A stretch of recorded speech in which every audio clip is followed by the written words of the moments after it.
Panel on AI and, if you will, augmentation, or IA, what Doug Engelbart once called intelligence augmentation.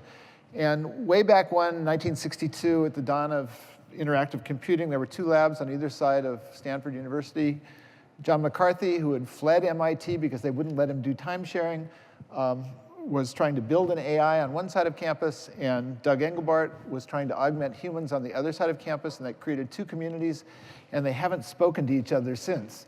In the brief time that we have allowed, we're going to try to square that circle. So our panelists are Dimitris Papageorgiou, John van Reenen, Krystyn van Vliet, and Sophie Vandebroek. My worst challenge of the day. But Dimitris, why don't you start? First of all, thank you for being here. And I have this pictorial back which has how we got to where we are today in terms of technology stacks and landscape. And the reason why I have it here is most people will see multiple technologies that are kind of connected with each other. What I see is a pool of talent. This is where we draw people for where we need to go next. So people that have been doing this type of work for the last 15, 20 years are the people that we're trying to reskill and upskill in terms of bringing them forward with artificial intelligence. And this has given us the foundation needed in order to get there. We now have a lot of technologies that provide inputs to the artificial intelligence process and provide the data points required for us to actually apply the algorithms. And all these, I would say, technologies were played first in the retail market and the consumer market, and then made their way into the back office of operations and commercialized, fully commercialized. So we all have been exposed to some degree with AI through Siri and Google and other applications, and now we're seeing that this is making its way to the enterprise level. So to an earlier discussion, we heard about enterprise grade. I think that's how we are bringing things forward. First, we give them into the retail and for the consumers to actually experience, and then bring them into the enterprise level. Second thing is, we tapped a little bit earlier on the topic of what does this will have as an impact for jobs in the future. And I will tell you the reason why we're all so concerned about jobs is because we are still thinking 5 days a week, 8 hours a day. We're thinking of in terms of full-term employment, full-time employment. And that is not where we're heading. We are heading towards employment for skills, employment for knowledge, not employment for a role or a task that somebody has to do. And that result is actually going to lead to much more flexible working arrangements and probably less time needed to perform those activities. So the FTE is probably going to be dead as a notion in the years to come because we will not be working the same way we worked in the past. So the first thing is we're going to have the demise of traditional design for organizations. It's no longer going to be the paradigm where individuals enter a company at junior level positions and work their way up, because there are not going to be a lot of junior positions if we automate these things. So how are people going to be trained? How are people going to become experienced enough to become managers? So we have to think this as we are progressing in this space. Second is leadership. How do you apply leadership in a digital environment where you actually have digital colleagues as well as humans? How do you reward people? How do you enable them to be productive? And last is the end of the apprenticeship model. People used to go to work for tenure, for pension, and all these things are no longer there. People don't go to a company and hope to retire there 40 years later. People actually will join a company, and a millennial, today's statistics say they will probably jump 8 to 10 times employment in their lifetime, which means about 3 to 4 years per employer. So with these statistics in mind, we know that the paradigm of the full-time employee is no longer there. So how is this going to come forth, and how are we going to make sure that organizations actually enable themselves to absorb this type of change? And the one thing that at Ernst & Young we have identified is purpose. Purpose is what drives innovation. Purpose is what drives Progress and purpose is what drives people to become more productive and connected with an organization. So having purpose is in mind as you design this digital path and solutions associated with it is probably the biggest differentiating factor that you can think of. The second thing I would say that you actually have to keep in mind is the ability to change and ingest change, train on change, and diversify. We cannot be as inflexible in what we do or what we think our roles are as we used to be in the past. We have to become much more flexible, much more adapt to the environment that is around us. I was not a technologist by trade. I actually grew up in HR operations and slowly transitioned into technology and eventually took an interest in artificial intelligence and robotic process automation. This is an evolution that is happening for many of us, especially at Ernst & Young. We heard earlier financial audit as a topic, and we as an organization, to many of you, we are an accounting firm, or we're an accounting firm, because we understand that this is not how we're going to survive in the future. So we are changing. We are becoming much more technologically astute, and we try to adapt our business model to what we perceive the need to be in the future. So a lot of us are upskilling, a lot of us are changing, and that's in tune with what the market actually dictates. Audit, which used to be our biggest business, is probably not going to be around in the next 20 to 25 years when many of the processes that we used to audit are now automated. So with that in mind, the topic of this discussion today is augmentation versus automation. And I will tell you what we see in the market. It is heavy automation. Everything is pointing towards automation because everybody's looking for instant gratification in the form of return on their investment. That like, if we do X, what are we going to get back as Y? And that is the old paradigm, the old thinking again on why we outsourced 20 years ago and we shifted jobs overseas to lower cost locations in order to capture arbitrage. It is purely, let's do the same things we were doing in the past, but do them for less money spent in order to get them done. And we're also seeing now in the market that this is not the solution. One, the return on the investment may not be as significant or as high as initially anticipated by doing just that exact same shift. The second thing is there is not enough talent in the market to make this automation shift happen fast enough without changing the process.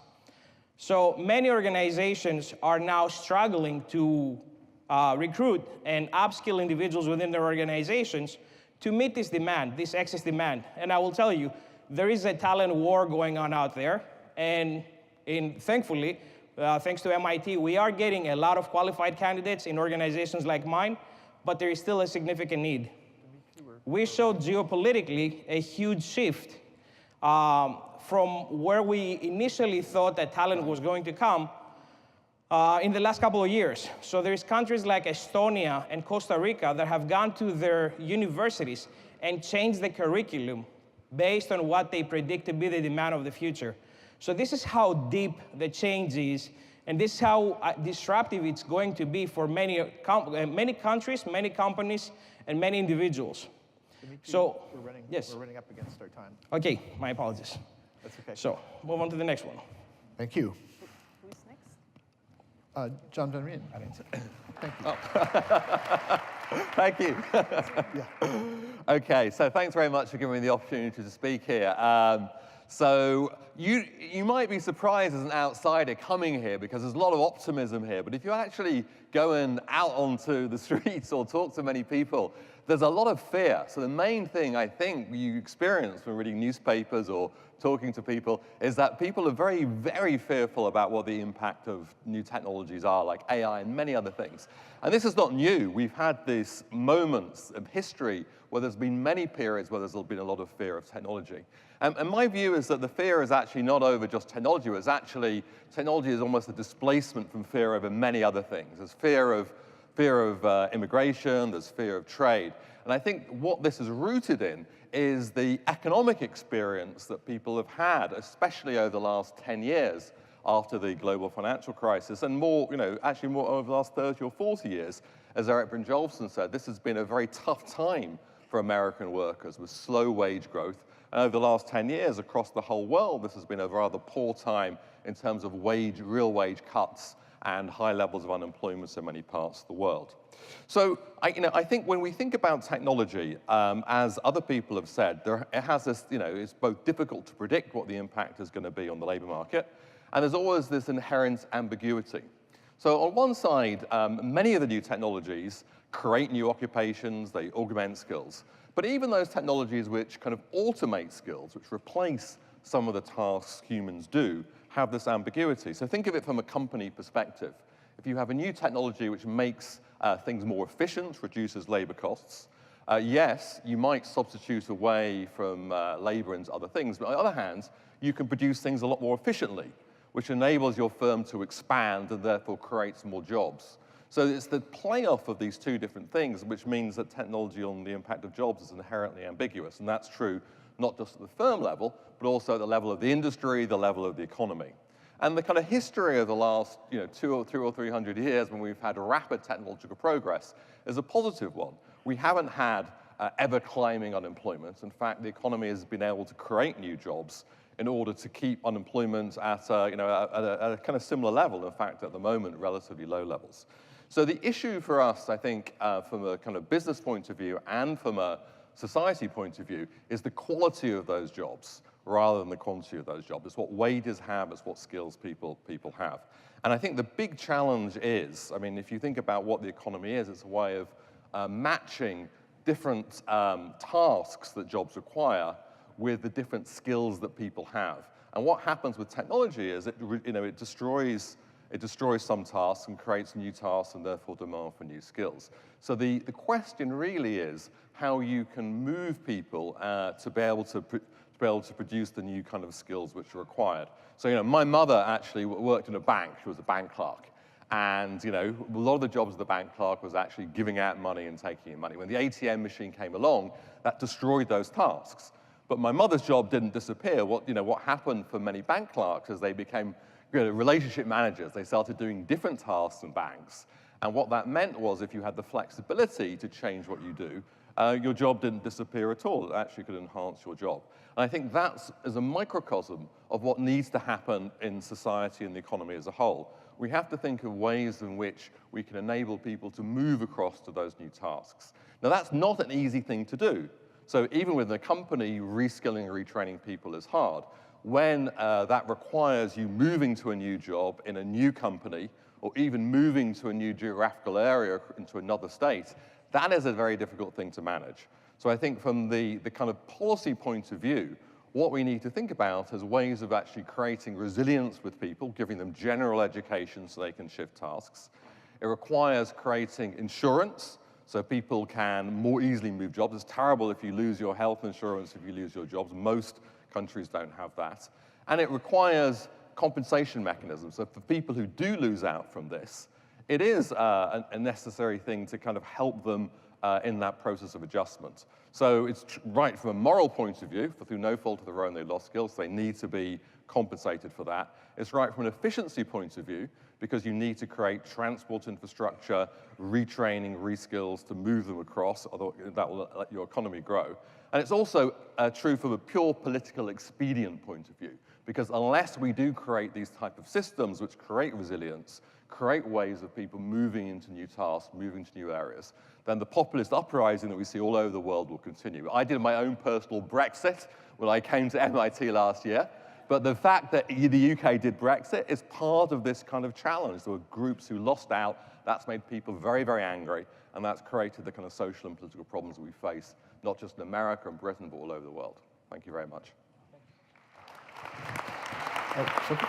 I think, your slides, go ahead. Okay. I think so. Excellent. Well, Yes. Good. No, it are your slides. We saw them on there. So They you go tricked first. us. Excellent. They tricked Oh, us. All right, thank you. So I'll pick up where that left off with a specific example of what automation versus augmentation means to a sector of the economy, and that's manufacturing. So I actually discussed this in several different settings. How is manufacturing affected by what is called digitalization in certain audiences? And you can see that I often talk about this in the European context where we spell digitized with an S. So you can, if you'd like to watch a longer version of this discussion in a worldwide context, I point you to the YouTube video shown there. But how this affects the citizen and as well as the co-workers and the companies is something that MIT spends a lot of time thinking about, not only for, but including AI. And so AI is part of the technologies that are within Europe and Asia more commonly referred to as Industry 4.0. And many of those of you from companies here today are familiar with that language as well. It has been promoted by Charles Schwab and the World Economic Foundation about thinking about how AI and other technologies that provide automation or augmented human function will affect the workforce as well as the economies. And so we think about this a lot.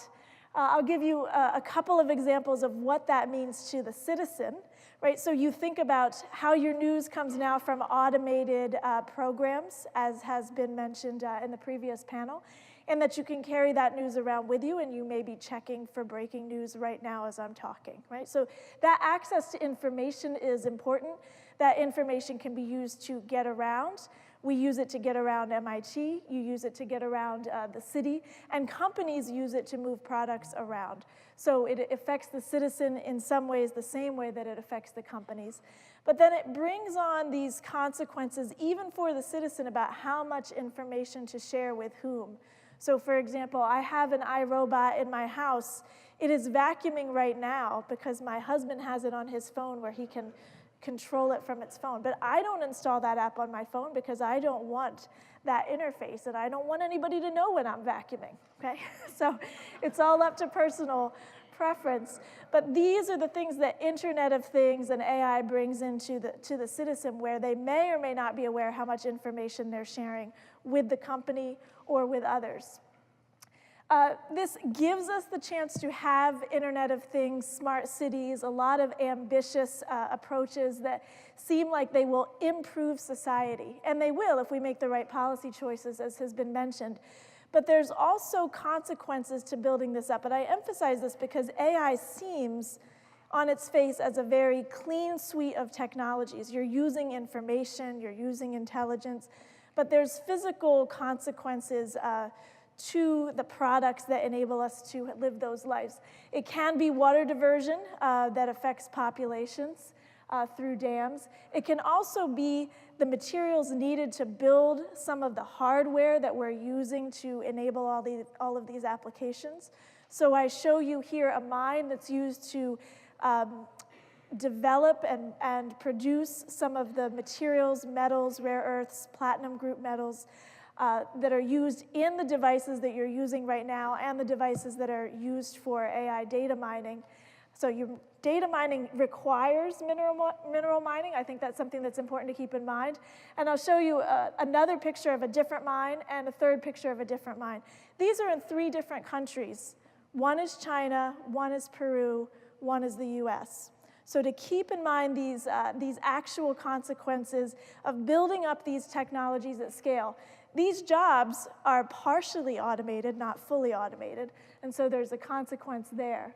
And then to the coworker, it means new ways of working together and being trained, perhaps more in isolation and perhaps more with cobotics, and that's something that we will continue to look at how to augment. It also means more complicated structures will be produced, so that's the creative element that we've discussed. And then to the company, it means something very specific.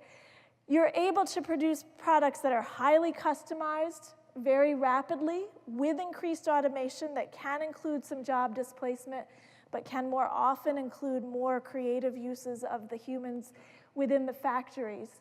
And in these challenges that relate to all of the manufacturing investments made in the US and in other countries, I'm showing you here the 14 Manufacturing USA institutes that were stood up in the past few years.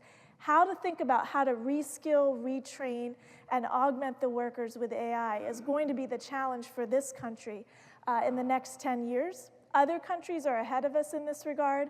Many countries are behind, and so working together through efforts like the World Economic Forum helps us think about the future of production that includes the future of work and AI.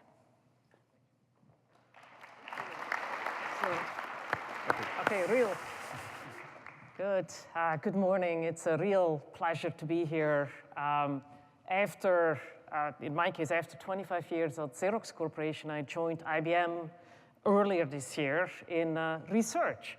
And so about half of IBM's revenue today comes from what we call our cognitive solutions business. So really looking at how, this should move. It's not, oh, here it is. Yeah, it was a green one.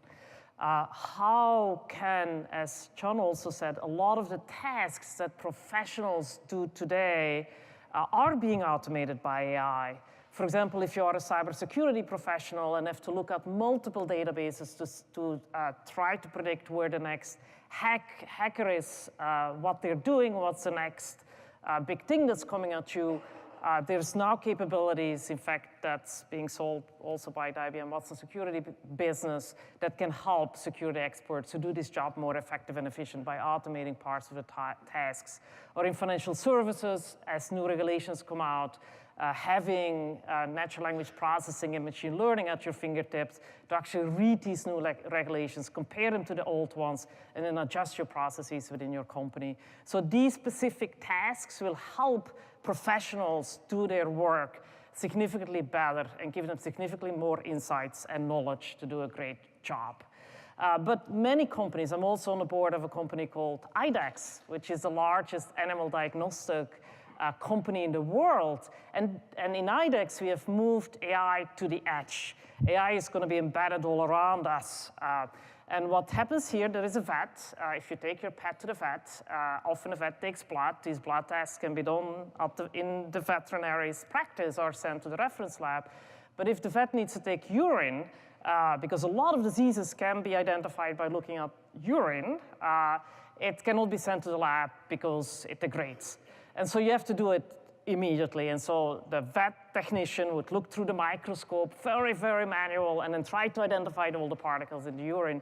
That's image processing, right? And neural nets are extremely good at recognizing images and recognizing things within images, as you heard earlier from Jan LeCun. So what we did there is we trained neural networks with information, first with about 500,000 images, then deployed that into these systems that are now, you put the urine in there, and within 3 minutes, it detects and sees actually the particles within and can help the vet much more easily diagnose the pet's situation. And so the second release has gone out with 40 million images because the other nice thing, and this is inferencing at the edge. It is done within the system right there, but then the vet corrects it. If it doesn't work, it says, sorry, no, this is not this crystal, it's something else, sends it back to the IDEXX cloud. And the next release came out with 14 million images. So from 50% correct, initially this was only 50% correct, it's now like 90% correct. And the next version with 60 million images will be launched in January, will be almost 100% identifying like 12 different particles, way superhuman than any of the vets could ever do in the past. So this is truly automating a task that, number one, the vet didn't like to do, and that, number two, really augments and makes the vet, gives them superpower, as Mona said in the previous presentation.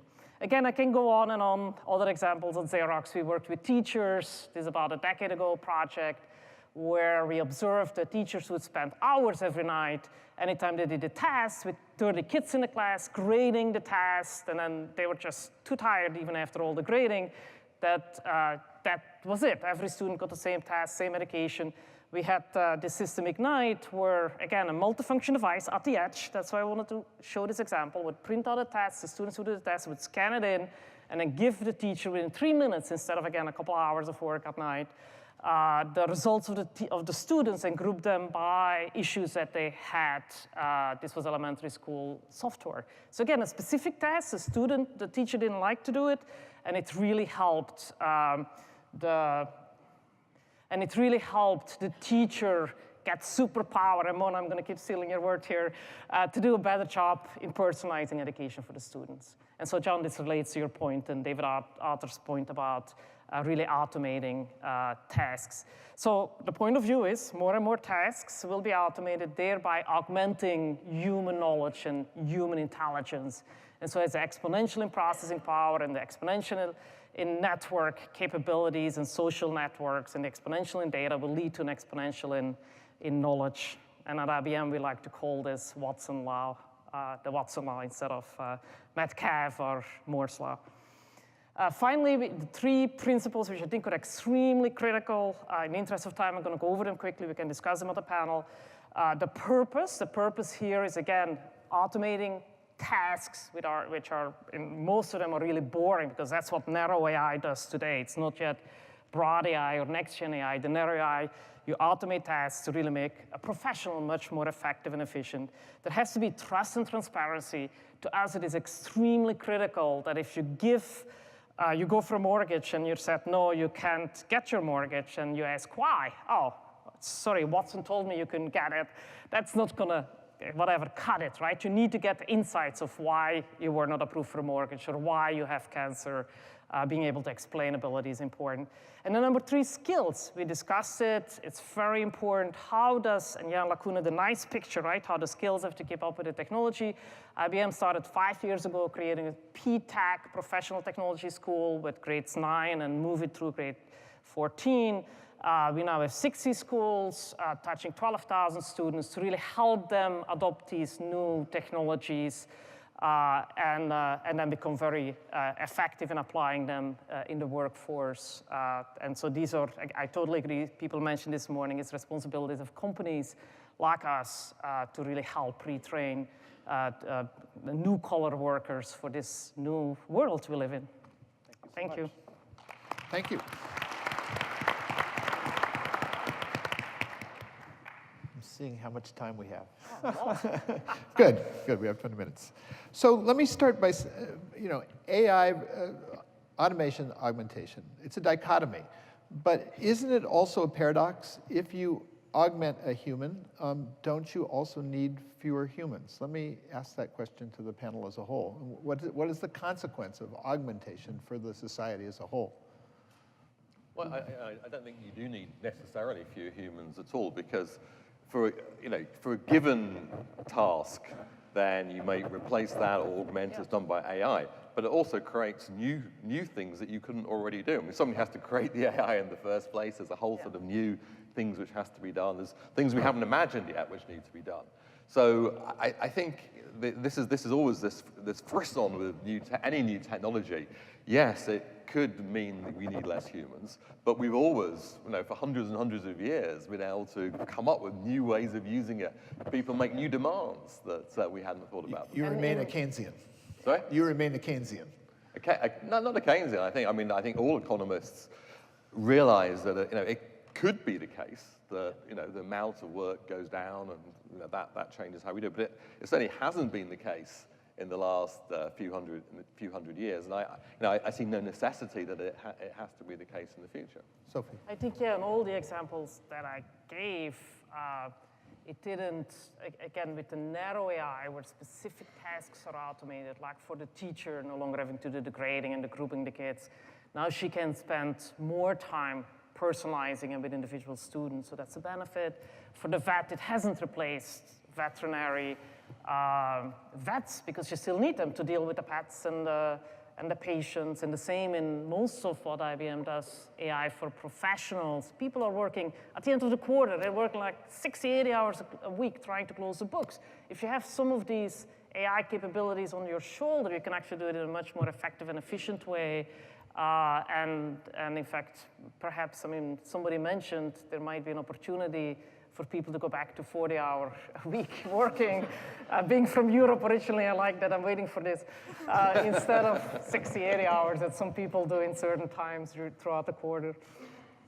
Yeah, I am also optimistic on this, even though I've never heard of a 40-hour work week. So that seems mythical, yes.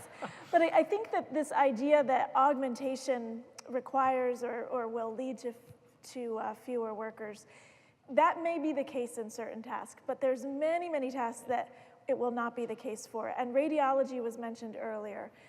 Earlier this morning, one of the key radiologists who's using AI and developing AI in his work at Mass General Hospital said this will absolutely not lead to fewer radiologists in the foreseeable future of his lifetime, because what is now being able to be done by computers gives the doctors now actually time to consult with each other and consult with their patients, which they currently don't have the time to do. So there are many things that humans would like to be doing with our time and are usually pleased when they can be automated. And that includes in the manufacturing production lines, a lot of unleashed creativity that we simply don't have time to access right now. Overall, do you have a sense of whether augmentation will lead to de-skilling or skilling? One of the things, a scenario I worry about is this, this human-machine combination will lead to humans, will take skills away from humans. You could see that potentially in radiology if it's deployed that way. Is there a general notion about the way this? Yeah, I would say it's like first was AI for consumers, and again we saw the wave 1 that was shown earlier, where nobody remembers phone numbers anymore, right? It's just there. You push a button and you call your mom, or you don't need to remember facts. And that's the era of AI we're living in. It's a narrow AI era. Then we're going to move to broad AI and the general AI. But in this era, it's really about not having to do this memorization or really getting access to all of this data very effectively and very quickly. You still need your deep technical expertise as a professional to understand and what the systems will tell you, and then as was said, work with your colleagues and the patient or the student or the others to make sense out of it. My favorite example is, we're all exposed to it, flights. We get on a plane and there is still 2 pilots in the front, even though most of the flight is actually conducted through the autopilot. They're no less good pilots than they used to be when they didn't have autopilot. They're just using and leveraging technology to make them safer in conducting a flight versus actually eliminating them. So I think that's a good paradigm for us to use when we think of augmentation versus automation. So I do have some concerns here. I mean, what has happened for probably about 100 years is that technology has been skill biased in favor of skilled workers. So, what an extraordinary fact is that despite the huge increase of numbers of people going to, colleges in places like MIT, the wage premium for having skills has actually gone up, not down. Massive increase of supply, price has gone up. So demand has gone up, and that's been driven by technology. And in the first stage of that, it was replacing kind of routine tasks. First of all, the manual production line, and then increasingly routine clerical jobs like my mother's job. But I think AI is somewhat different. I think, as you mentioned, it affects people much further up the skill distribution. So, a radiologist is a pretty skilled job. 20 years ago, we'd be encouraging lots of people to get those type of skills. Yet I think AI is replacing many of those type of relatively highly skilled jobs. Yes, there's going to be, top 1% jobs like ours who are still in high demand. But I think going below that, there was a lot of people who thought they were in pretty highly skilled places who are now going to see that, their tasks are disappearing now. And I think the challenge is, can they go further up the skill ladder, or will they actually fall down the skill ladder? And I think there's a genuine issue there. Sophie, I mean, the question of Watson, IBM, I've seen really wonderful advertisements about the notion of augmenting doctors, which is a really wonderful idea. But societally, maybe we should actually augment physician assistants and have fewer doctors. It becomes a much more complex question. Have you thought about that level of sort of? No, I think ultimately knowledge will also be democratized, right? Like with a Watson on the shoulder or with an AI system on your shoulder. What physicians do today, nurses will be able to help with tomorrow, right? If they can really get a lot of insights and information and then have the dialogue with the patient. So yes, these systems will benefit basically everybody. In the end, there could be a nice app on your phone. And in fact, it exists already today. Skin cancer detection is an example of extremely narrow AI. It's excellent. There are tools out there that are excellent today. But still, you have to go to your physician then about what's the treatment plan. I mean, the whole reasoning and coming up with new solutions, I mean, that's still a whole area that needs to be, of course, discovered, and a lot of work is going on in that space. But coming back to the radiologists, so IDEX, the veterinary company, employs a lot of radiologists because they look at X-ray images of the pictures of pets, et cetera, and they can't hire enough So there just weren't enough great radiologists in the veterinary area, space available to be able to do that, because it's difficult. You're not just looking at humans, you're looking at all these different creatures. And so in that situation, they are extremely delighted to have now one radiologist have the productivity of a few of them going forward. Yes. Yeah, I just like to add that the de-skilling versus reskilling will also be culturally dependent. So it's moving up the skill chart quite a bit, I agree. But it also depends on your culture. So for example, in Japan, there's a much higher level of comfort with robots that appear to have human features and the interaction with these robots, so that they're being developed with AI capabilities to interact with the older population, to care for the elderly, right? That's not something that is equally enamoring to the US population, right? So we think about, oh, that's a creative job that would be filled by the human. But in other cultures and other countries, that is a creative job that would actually be filled by the robot. So it won't just be the skill set, it'll also be determined by the local culture. I think that's a really interesting example as well, because I think that, one of the huge areas of growth is going to be, caring for seniors, and that's, as societies age, thinking about kind of care homes and the role of robots in care homes, and people say, well, it never happened, and maybe in the US it's harder than Japan. But it's also, if you think about that job there's some tasks in that which, are like physical, manual tasks, moving people, helping them have a bath, just the physical moving. And I think, machines and robots actually can help with those.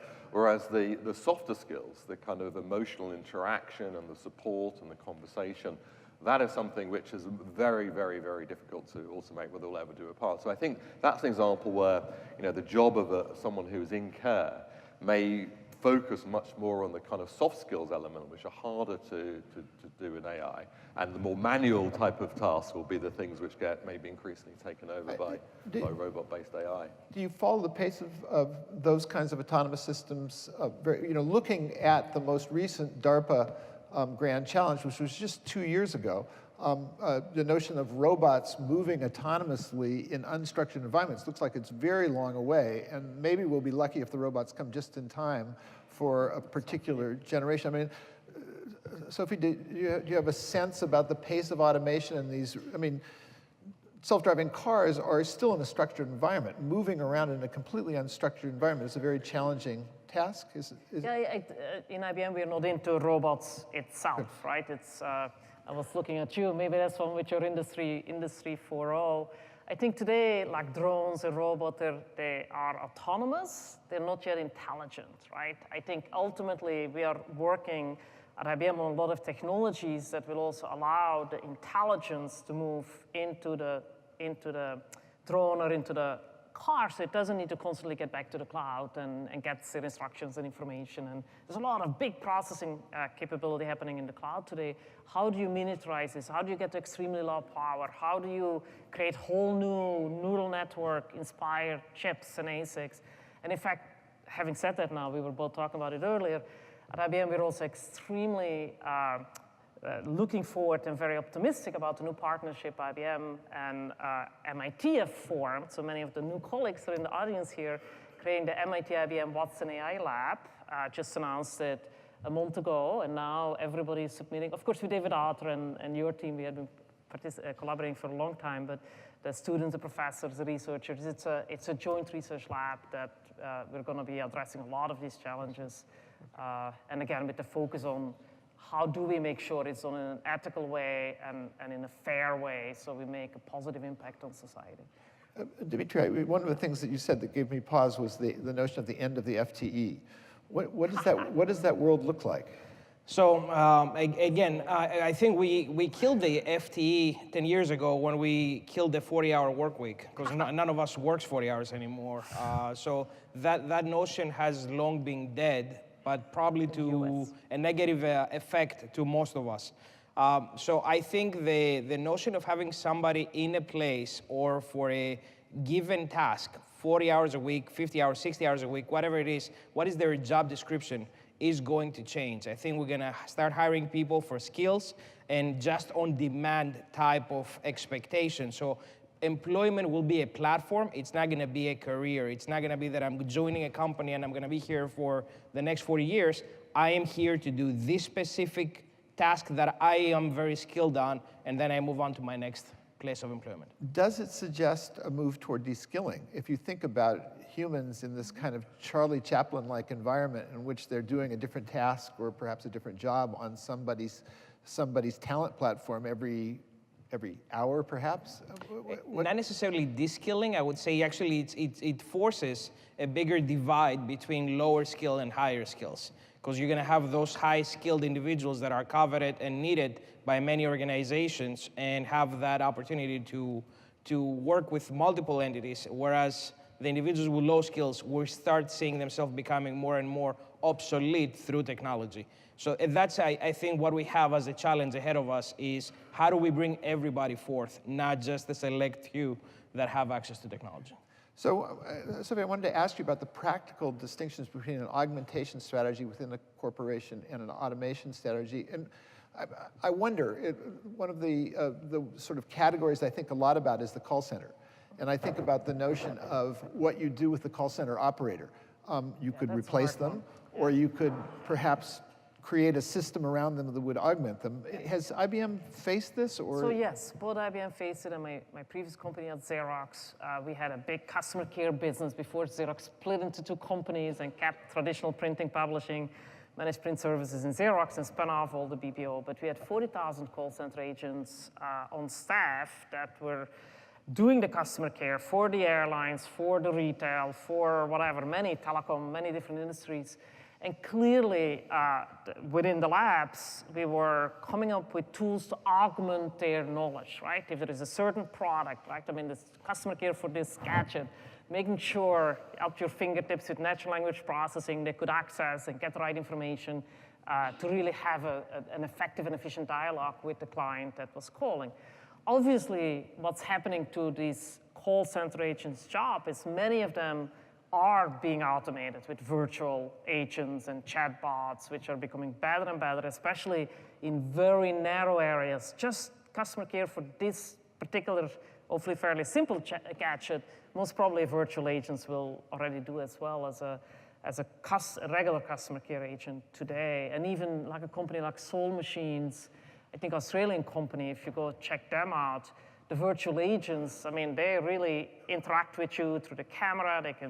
They look like real humans even today. So some of these jobs that are currently like the minimum income jobs to really follow already very well scripted customer care related rules, I do see those being automated. If I may add one point on this, and it's actually one of my favorite examples about call centers. Yeah. Large global furniture manufacturer, not many of them around, so you can probably deduct which one I'm talking about.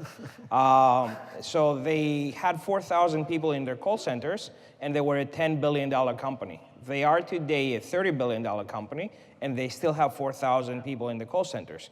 What they actually did, they took the excess capacity and need that for additional people and automated it. So the level 0, level 1 type of support, typically in a call center, is now being handled by virtual agents. And anybody that actually needs to speak to a person and it's a more complex type of discussion goes to that level 2, level 3 type of support. Yeah. Plus, I mean, indeed, and you can have a more personalized and create better linkage to the individual customers because all the knowledge about that customer is at your fingertips. You don't have to say again your name, where you live, I mean, all of that. Of course, you need to securely make sure you talk to the right person, but all the knowledge at the fingertips of the person who ultimately picks up the phone to be able to give the best possible customer experience and potentially upsell and do a whole bunch of other things that today is in many call centers not even happening. It's a better experience. Yeah, it's a better experience in the end. Where are the ethical decisions situated in this kind of a world where you have to make augment versus AI decisions? Whose responsibility is it to make these design decisions on whether we augment or? I think that's a good question. I think there is a responsibility of industry, of the individual company, because the company has employees and their employees will be impacted. I think there's also there's a responsibility on society in terms of thinking about given that augmentation may result in some workers requiring reskilling or being laid off, coming up with the compensation mechanisms to deal with that and create new opportunities. In most cultures, including the US, reskilling and retraining is available when you have shifts in the kinds of jobs. And it's not welcomed by the workers who need to be reskilled, right? None of us want to be told we've become at least partially obsolete so we could go to this nice training center.